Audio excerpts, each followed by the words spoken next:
Good afternoon and welcome to our regular City Council meeting for December 19th, 2022. At this time, I'd like to acknowledge the traditional territories and the oral practices of the Blackfoot Nation, which include the Siksika, the Kainai, and the Piikani. We also acknowledge the Tsuut'ina, the Stoney Nakoda First Nations, the Métis Nation at Region 3, and all people who make their homes in the Treaty 7 region of Southern Alberta. We're making this acknowledgement to demonstrate our continuing efforts to work together as we strive for reconciliation through increased and collective learning. Okay, moved by Councillor Wardrop that the agenda be adopted.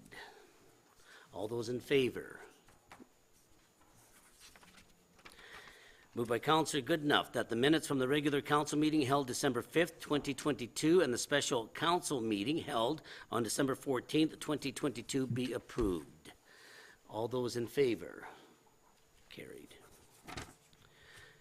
Moved by Councillor Nesbitt that the November 2022 RCMP report be accepted as information. Staff Sergeant Yetman, the floor is yours. Good afternoon, everybody. My apologies for missing the last meeting. Obviously, COVID had other plans for me that day, so I wasn't able to make that. I understand Corporal Schmidt attended in my absence, which is great. Okay, and he did a terrific job. Trust me, I was watching it. Okay. Yeah, I figured I'd have a look and just see how it was going for him. And it looked like he held his own, yeah. So awesome. Okay, so what I've got here is I've got a report that covers the month of November 2022. So during that month, Brooks Detachment members responded to 360 municipal calls for service. A total of 29 prisoners were lodged in our detachment cells. There were 127 municipal criminal record checks completed, and a total of 73 violation tickets were issued within the city. Some significant events from November include, so the first one here, Brooks RCMP members attended to a structural fire within the city of Brooks. Fire appears to have been contained to the garage. No persons were injured during the event, and I'd like to add too that it was not determined to be a suspicious fire. On November 25th, our members responded to a complaint that a person had discharged beer spray. Initially, I believe it was they said within a residence, but it may have been outside of the residence too, or instead of in the residence, within the city of Brooks. So upon arrival at the scene, our members learned that a male had been beer sprayed, possibly by two males. Members attended to an apartment where the males were believed to be staying. All occupants of the apartment were arrested while members obtained a search warrant for the property. A search of the apartment revealed the can of beer spray which was used in the assault. This was a targeted assault which did not present a threat to the public safety. Two male residents of Brooks have been charged with assault with a weapon amongst other related charges. Matter is currently before the courts. With it being December, that's the gateway to the holiday season, as we're all aware. Check stops have been popping up. So during the month of November, Brooks Detachment members conducted 3 planned check stops within the city of Brooks. Several violation tickets were issued for various offenses, and this is the good news, no impaired drivers were detected, which is always good. I mean, that's, at the end of the day, that's our desired result. Mental Health Act, members attended to a total of 7 complaints under the Mental Health Act. All complaints resulted in persons receiving the appropriate level of care with no use of force required. Also, well-being checks. Brooks members conducted 5 well-being checks during the month of November. All checks were positive and conducted without incident, which is also good. So staffing, we've got 2 processes underway at the detachment. One is to staff our sergeant's position, and the other one is to staff one of our corporal's positions. So both of those processes are moving right along, and hopefully we'll have the successful applicants identified here, hopefully early into the new year, I would hope. So that's the end of that report. Are there any other questions before I move on? Or any questions? Councillor Goodenough? I'm just curious with the Mental Health Act side and the well-being checks. Have we ever thought or considered looking at the RPAC model for the RCMP, like with the mental health? Yeah, so there's actually discussions that are ongoing right now in within our headquarters in various parts of the province. And I do believe that an RPAC team exists, I want to say within Red Deer, and they are being trialed, elsewhere in the province. We have not been identified for that as of yet, but I would imagine that it's something that's probably going to roll out, in the foreseeable future. So do you see is there kind of numbers then, because you said there were total of seven Yeah. complaint, what kind of numbers do you have to target or? I don't really know. I'm not sure what the threshold is Okay. for that. But, I wouldn't be surprised if the discussion comes to our door at some point. We haven't discussed Brooks specifically yet, though. So, Okay, thank you. hope that answers your question. Oh, yeah. No, that's good. Perfect. Councillor, good enough, just explain what you're taught, the RPAC program, just for us that are unfamiliar with that, yeah. Sure, right. So it's just more having an RCMP member Yep. with a social worker, Yep. mental health worker along for the ride in Okay. assessing those problems, Perfect, thank you. right? That'd be correct? That is absolutely what it is. Yep. Okay, perfect, okay, thank you. Councillor Woodrup. Thanks. In the staffing there, you said we're currently staffing a sergeant and then the corporal positions. Yep. And right now, are we fully staffed? Like, we have a full complement right now? Well, we're not at full complement per se because we don't have the sergeant in the sergeant's position. We currently have one of the corporals that are pulled off the floor that's acting in that current position. So once the sergeant is identified, that corporal is going to go back down into that position. But that still leaves, we still have a vacant corporal position, which we have to fill. So we're supposed to have 4 corporals, a sergeant, and myself for NCOs on the general duty side of things. Okay. So so then how many members then are we at once we hire the sergeant?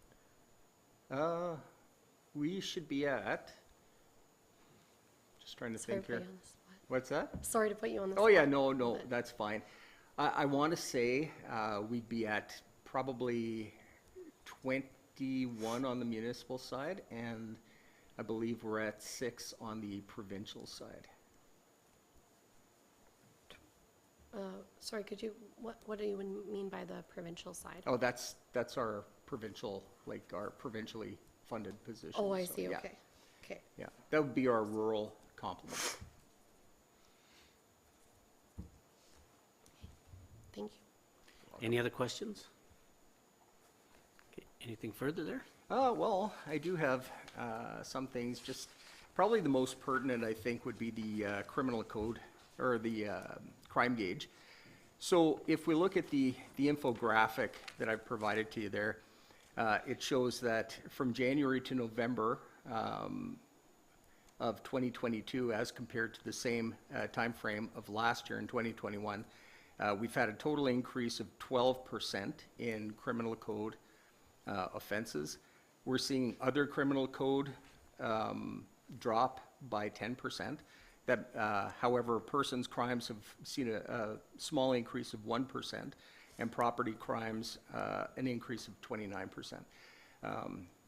Explained away to an uptick in vehicle thefts for certain, which we are currently, I'll probably be able to present on that a little bit more to you at the next council meeting, if that makes sense. Yep.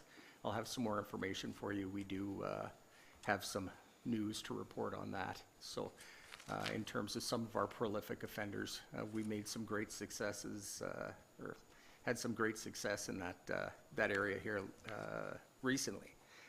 So we've also got selected property crimes. You'll see that break and enters, we've had 5 fewer instances, 10% decrease. We've had a 19% increase in theft of motor vehicle, so 7 more instances. And we've had a 29% increase in theft under 5,000, so we've had 40 more instances of thefts. So definitely the property crime is on the uptick here But like I said, we've made some dents in that, so I'm hoping that we're going to see that number drop. I'll keep my fingers crossed on that one. Are there any questions on that? Yeah, I'm just, for the thefts under 5,000, what are they stealing? You know, it could Or be- is it just a variety of things? Yeah, it's a variety. I mean, you know, we've seen, even into the fall months, we've seen bicycles being stolen, you know, ladders, we've seen items being taken from motor vehicles, we've seen, you know, people going around checking doors of vehicles. We've seen tools stolen from different sites or whatnot. So, yeah, it's really a mixed bag of things that have been stolen. These are more crime of opportunity, right? Like people just, yeah, right? They are, but I would like to say that, you know, they're crimes of opportunity, but it's a very small number of people that seem to be kind of committing these crimes. So I wouldn't say that it's, you know, it's rampant. I mean, there's quite a few thefts and whatnot, but it's a very small number of people that are actually out there committing these Yeah. crimes. That's interesting, yeah. Yeah. Yeah. Okay, anything else? Any other questions? No, I Question didn't here. hear. So, yeah. Yep. Yeah, oh, did you have a question there? Just on the, Yeah, I just wanted to say, Okay. are these two, the 29 and the 19% related? Like you said, you had some success with the theft of motor vehicle. Is the theft under 5 also in that group, or is it a different group? Yes, they would be kind of intertwined, sir. Okay, thank you. You're welcome. Councilor Jessica? yeah, just had a question on the speeding violations. It's nice to see the number, well, it's not nice to see a high number, but it means that something is being done. It's identified as an issue, so I guess, are they catching more people because there's more enforcement being done? Or are they catching more people that the existing level of enforcement is encountering more speeders? You know, I would say that recently here, we have seen a higher level of enforcement. We've had a lot of our members out on the roads conducting planned, organized traffic enforcement events, as well as out doing their own self-generated work. So each one of our watches has been planning events as well. So they've had like a team event where they've gone out as a group and gone to the school zones and written speeding tickets in the school zones and other locations throughout town. Very good, thank you, keep it up. Any other questions?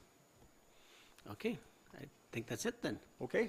Yeah, Perfect. so on behalf of council, I want to wish you and your staff a Merry Christmas and Happy New Year, and good luck with the new hip in the new year. Yes, and happy holidays to you Yeah. and the council. Okay, thank you. Okay, to the motion, all those in favor? Carried.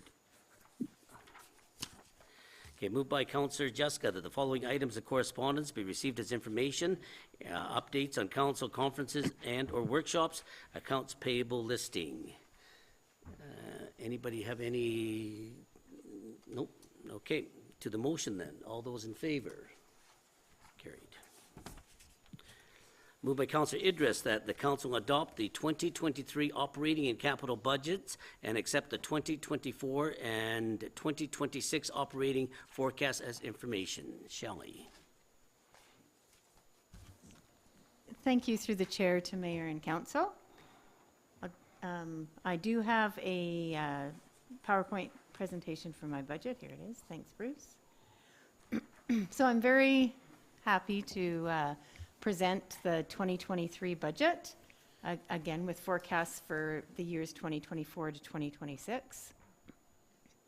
Just to introduce how we develop the budget, we've put this process into place in about 2015, and the idea is to really reflect each department's needs based on the service levels that are already established by council.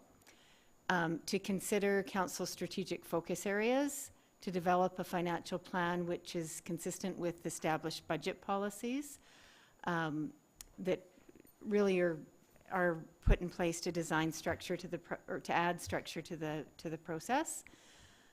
We want to try and align fiscal restraint with financial and operational sustainability, and to have the plan realistically address economic conditions, contractual agreements, and public concerns, and to optimize the value of municipal services received by city residents in relation to the amount of property tax and user fees that are levied to them. So basically, this is just an illustration of how we come up with our budget changes or our proposed items that are in the budget.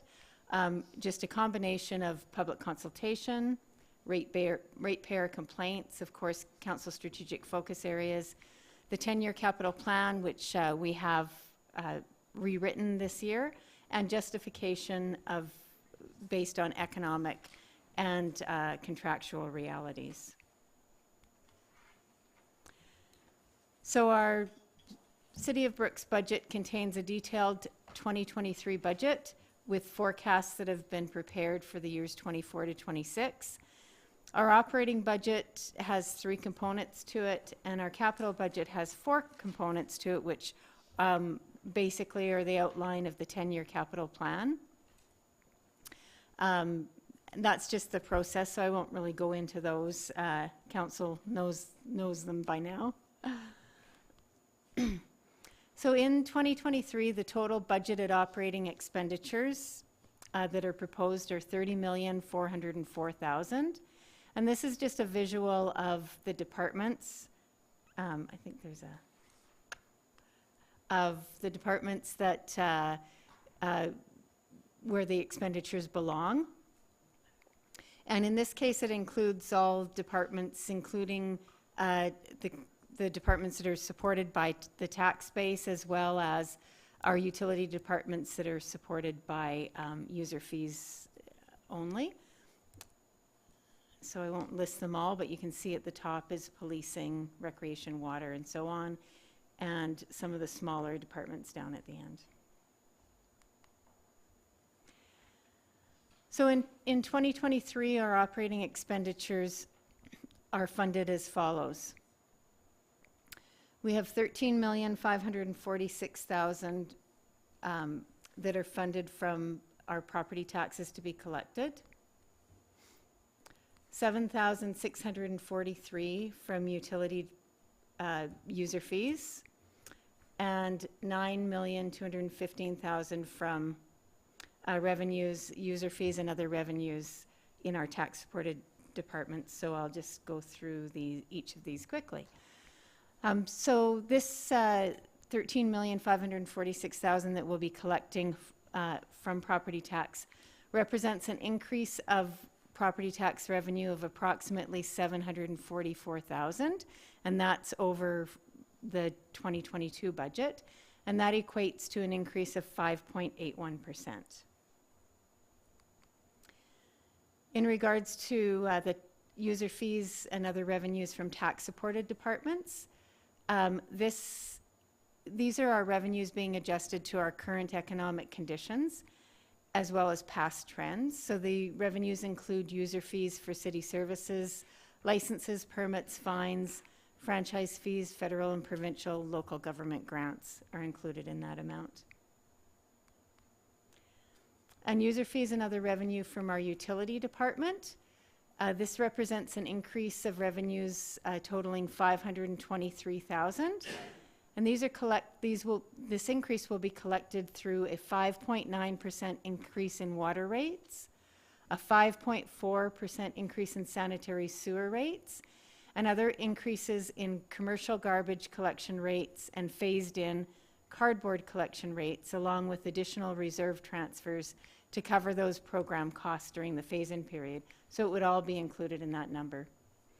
In this budget, there are no increases in surface irrigation, residential garbage, or recycling charges.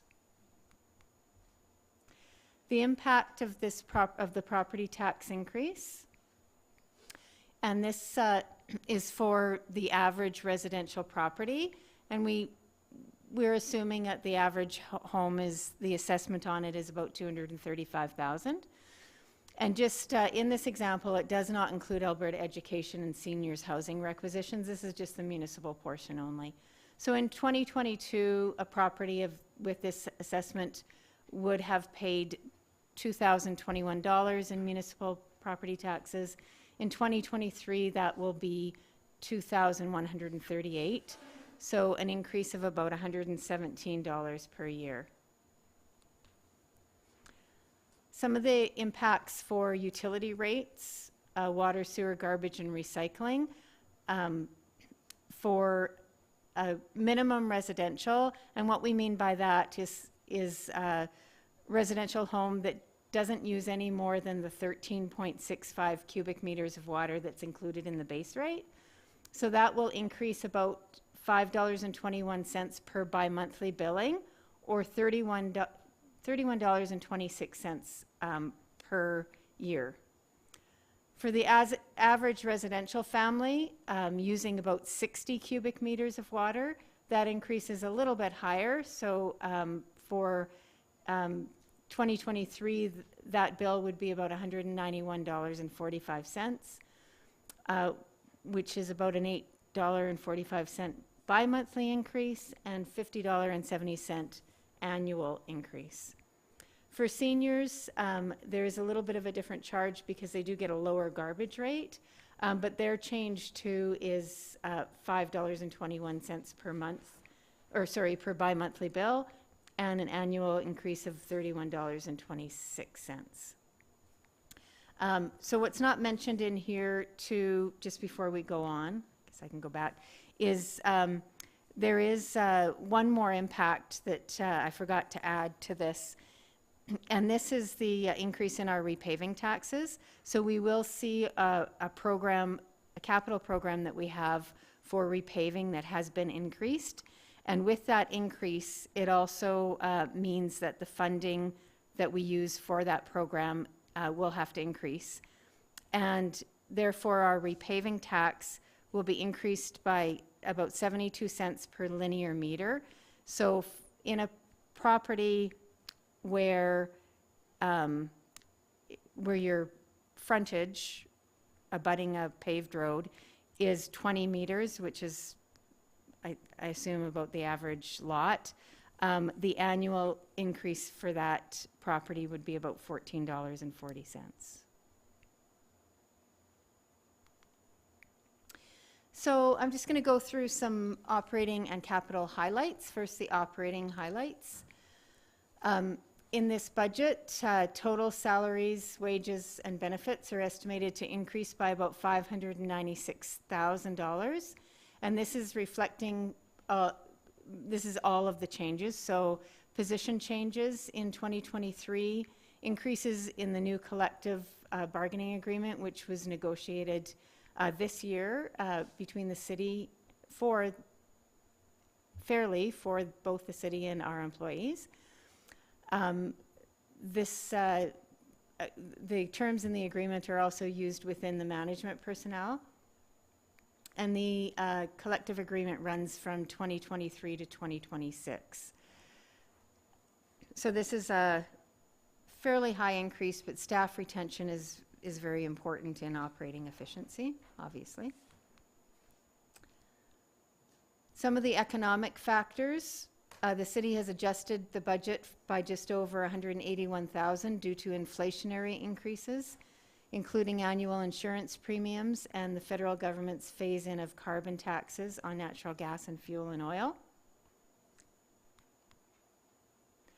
Some RCMP cost impacts. The cost of RCMP services are anticipated to increase approximately 7.68% this year, which equates to $279,000 for the city. In addition to this increase, $210,000 will be added to the budget to reflect the increase in RCMP members that are currently being utilized on behalf of the city. As well, in this budget, we've proposed a phase-in of anticipated increased costs that we will have to pay when our population reaches 15,000. So we anticipate this to be in about 2027 when this happens. So our cost share for RCMP pooled costs will go from 70% to 90%. And this will equate to about an additional 932,000. And that, of course, that's an estimate at this time. But beginning in 2023, this increase will be phased in by increasing property tax revenue by 186,400 each year. Therefore, when it actually happens, it won't be a large jump in the taxes. Some of the community services, the city will continue to support Spec Makerspace Initiative in 2023 for up to $19,380 worth of in-kind accommodation costs. So Makerspace, of course, is a collaborative workspace for learning, exploring, and sharing that can be used by kids and adults. In August of 2023, the City of Brooks and County of Newell will host the 55 Summer Games. This event will feature 15 core sports and over 750 athletes participating. So, of course, we do anticipate lots of good things to happen and very positive impact to the economy and local businesses. And the cost to the city would be $35,000 for this, or is anticipated to be $35,000 for this event. Some other repairs and projects having to do with safe and efficient operations. The floor tiles in the Sparrow Arena hallway and dressing rooms are damaged and cannot be easily repaired. So the city will spend $16,000 for black matting to cover the damaged floor and ensure that safety concerns do not develop. A new air conditioning unit will be purchased for the programmer room, and one of the Sparrow Arena compressors will be rebuilt to maximize its efficiency. And these repairs and replacements ensure that the city's JBS Center operates at an efficient level. The city will increase their budget by $25,000 to perform vulnerability and penetration testing on their information databases. This will ensure cybersecurity practices that are currently in place are sufficient to protect against cyber threats, and I'm hoping that came in. And once again, in 2023, solar pedestrian lights will be installed at additional 2 priority locations within the city. And this is an initiative that has been requested to continue by the Safe Communities Committee. So the capital budget. In 2023, the total capital expenditures are $13,288,618. And they're classified, I've just classified them in based on vehicle equipment replacement. I won't go through all of this, but the 4 parts of our capital budget, which are vehicle equipment replacement, building component replacements, which is this one here, I believe, capital programs of 2.8 million, just over, and vehicle replacements here. These are our new projects, the 9,485,000. I'll carry on. The funding sources are listed here just in this visual, broken down into grants, operating reserves, partnerships, donations, and debentures. And this is how we have funded all the projects that are in the 2023 capital budgets, or proposed funding for those. So some highlights for this.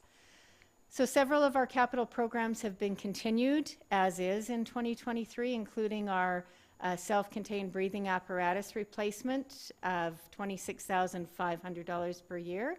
And that, of course, is the breathing apparatus for the fire department, for them to continually replace that important equipment. A fitness equipment replacement program in the Fitness Center of $20,000 a year, mower replacement program for parks of $124,000 a year, and linear trails and beautification program of $100,000 a year. There have been some capital programs that we modified in 2023, and that includes, as I mentioned before briefly, the street improvement program of $2 million per year, and that was increased by $300,000 this year, mainly to maintain the same level of service that we have been with those replacements due to inflation and other impactful costs.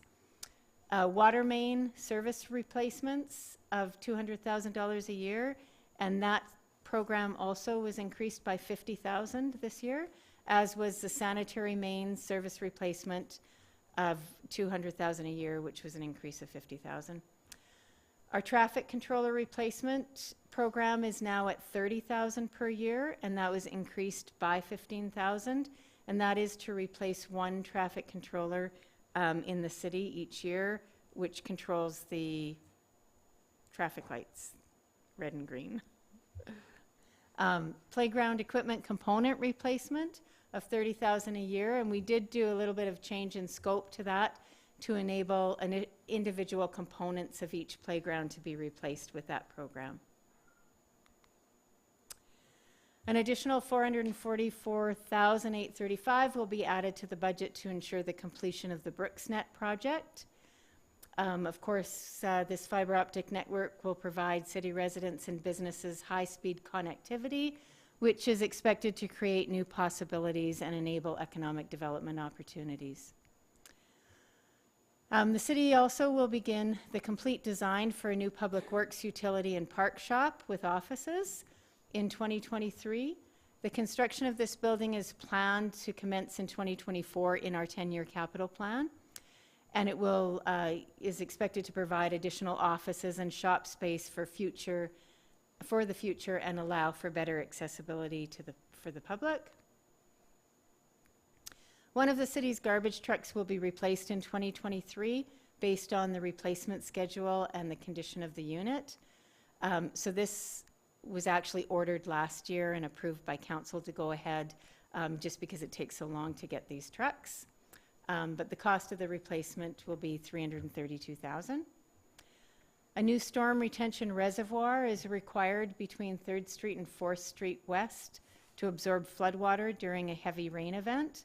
The project is estimated to cost just over $2.2 million. Therefore, the city will be seeking grant funding in order to complete it to ensure that our flooding concerns are appropriately addressed. In 2021, the city replaced and upsized the sanitary trunk main from the old lagoon to the Hort lift station. So this year, the city is planning to continue that upgrade by replacing and upsizing the main from 7th Street East to the old lagoon. A grant funding for a portion of this project will also need to be secured, as the cost is expected to exceed $4.1 million. The design portion of a smart meter program will commence in 2023 and be executed in 2024. This project will cost $3.5 million in total and is expected to provide efficiencies throughout the utilities departments. The city's oldest Zamboni will be replaced in 2023 as it's reached the end of its useful life. It's currently in the budget to purchase a propane Zamboni for $140,000. However, the city will be looking at some available grant funding, which may enable us to purchase an electric Zamboni if that is the best viable option. As well, the Centennial Arena will undergo some necessary repairs, including having the weeping tile replaced to ensure that moisture can properly drain from the building. In addition to this, the ice plant pad will be replaced, including the installation of piles to avoid movement and eliminate any possible operational safety issues. And JBS Canada will be donating $475,000 to upgrade McKay Park in 2023. The upgrades will include expanding the playground, installing basketball courts and a mini soccer pitch, adding a finished patio and a gazebo, and upgrading the walking paths. And I think that's already been announced for sure. And just, I think a few more, but some exciting ones. The development of the old rodeo grounds will begin in 2023 and include the construction of a new football field, soccer field, bleachers, and walking trails. The total project is estimated to be $3 million and will take place through 23 and 24. The city will also partner with Grassland School and Grassland Soccer Association to create this new outdoor space. And the design of a new skateboard park will begin in 2023. The proposed park is expected to update the city's current skateboard park and include a pump park for bike enthusiasts. The skating rink at Rosalie Park will be upgraded with pavement to become a multi-purpose facility. Basketball posts, backboards, and hoops will be added for a cost of approximately $150,000. And a dog park will be constructed in 2023 to enable residents to exercise their dogs off leash. And in addition to the above replacements, a further $155,000 will be used to replace vehicles and equipment that have met or exceeded their life expectancy. That concludes my presentation of the 2023 budget, operating and capital. Are there any questions? Any questions? No. Oh, okay, Councillor Goodenough. At the beginning of your presentation, I was just curious about, I wrote it down here, but on the permits side of things, we talked about how much, let me find the page here, my apologies.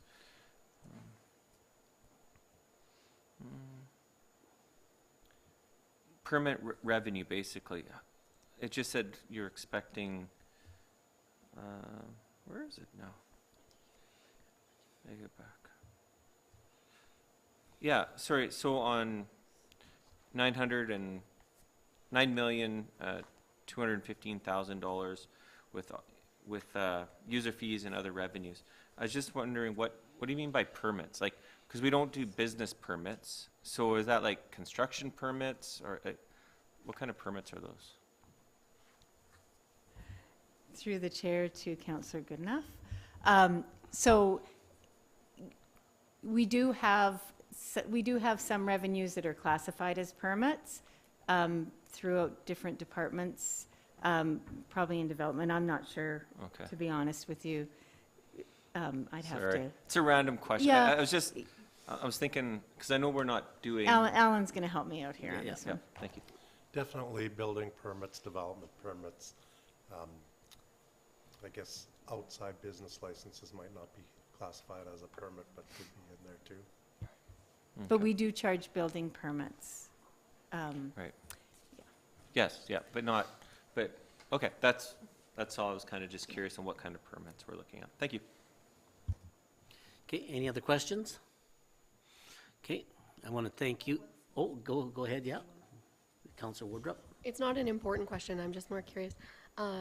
The traffic controllers, so I believe we approved that for like last year's budget as well. Which one got switched out this year?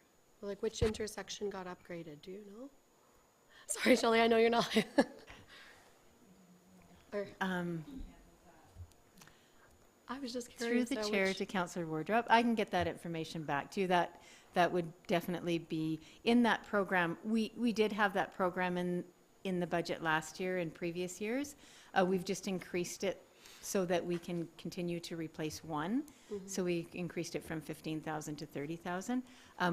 As for which one got switched out in 2022, I'm not sure, but I can certainly get an answer for you and get back to you. Yeah, I was just curious which one and like how that went and thanks. Okay, any other questions? Okay, I just want to say thank you for your work you put into that, and to Alan and the rest of the administration for their work they put into that, and to council for our hearty debate in going over the budget. It's never an easy time of the year there, but worked out okay there, so. Okay, to the motion. All those in favor? Carried. Okay, moved by Councillor Goodenough that council accept the 10-year capital plan as information. Shelley? Thank you, through the chair to mayor and council. So pursuant to the capital's project policy, management has compiled a 10-year capital plan that's been reviewed by council on December 14th, 2022. The 10-year capital plan was developed to promote proactive planning of capital expenditures and to establish spending priorities and overall capital improvement goals.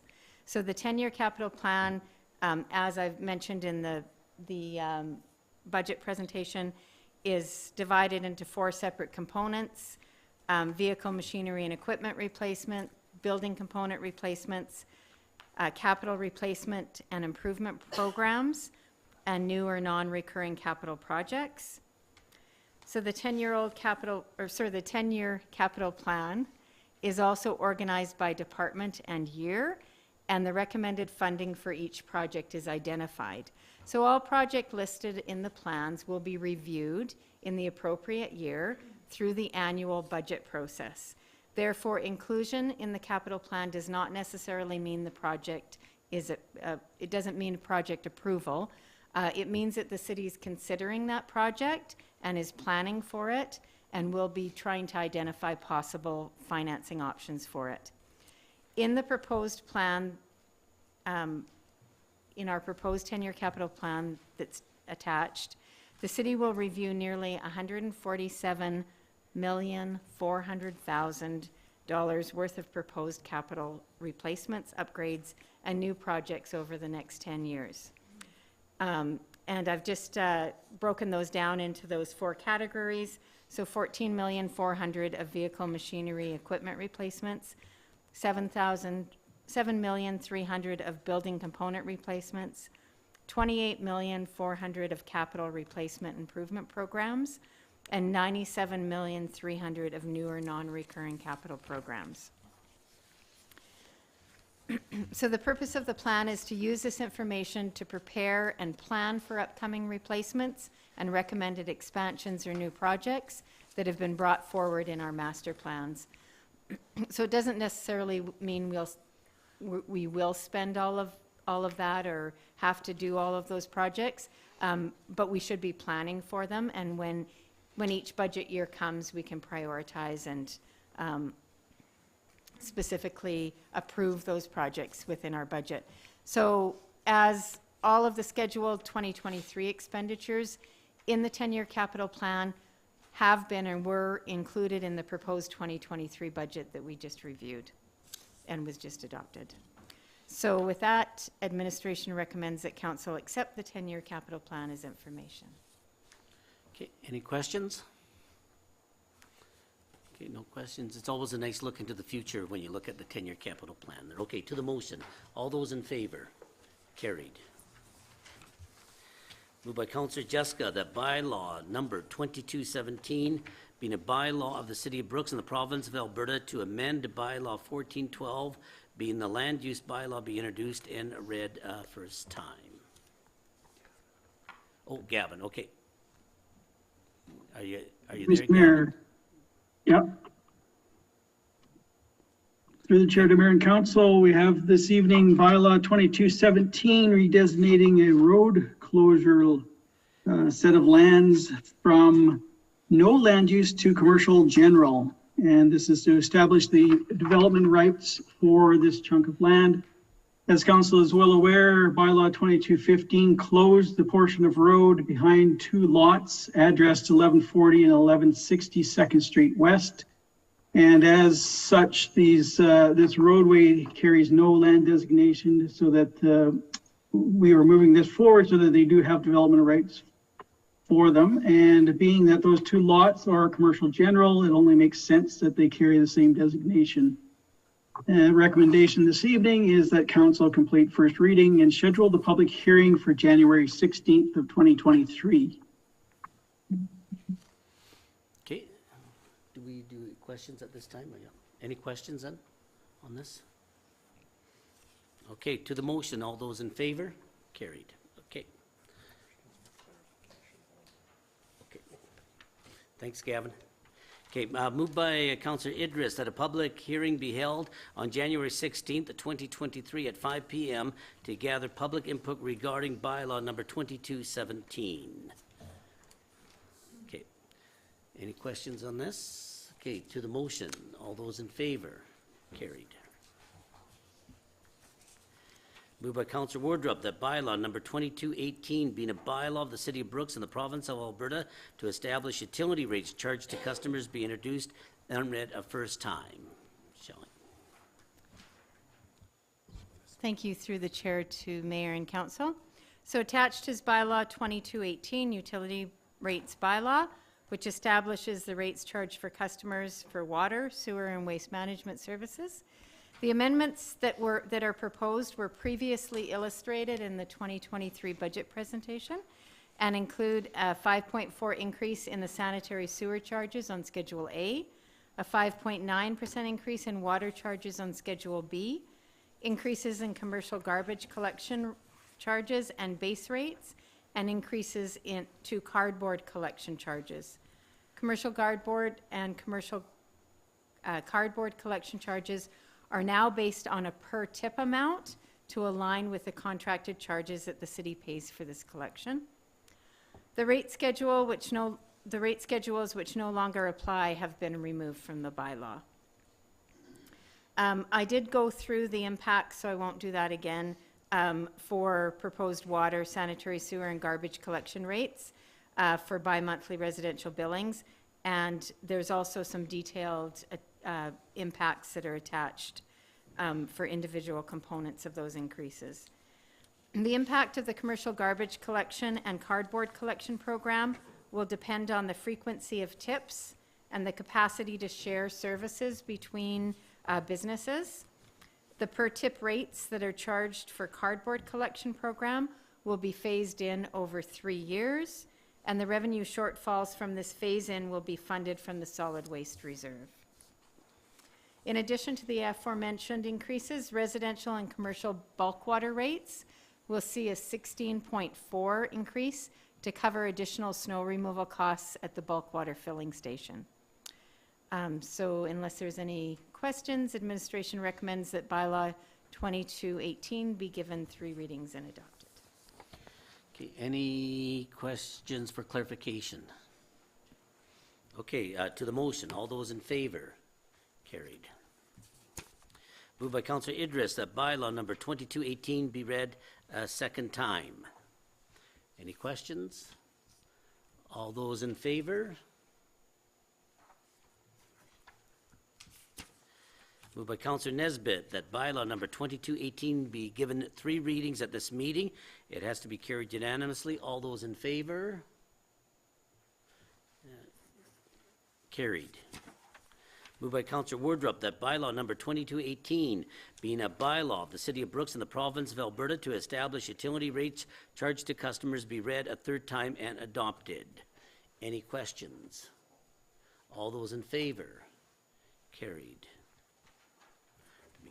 To make sure that I see Councillor Idris up there, yeah. Moved by Councillor, okay, just wait here, I think. Yeah, questions from the media there, Sandra. No questions, okay. He already got us. Yeah. Yeah.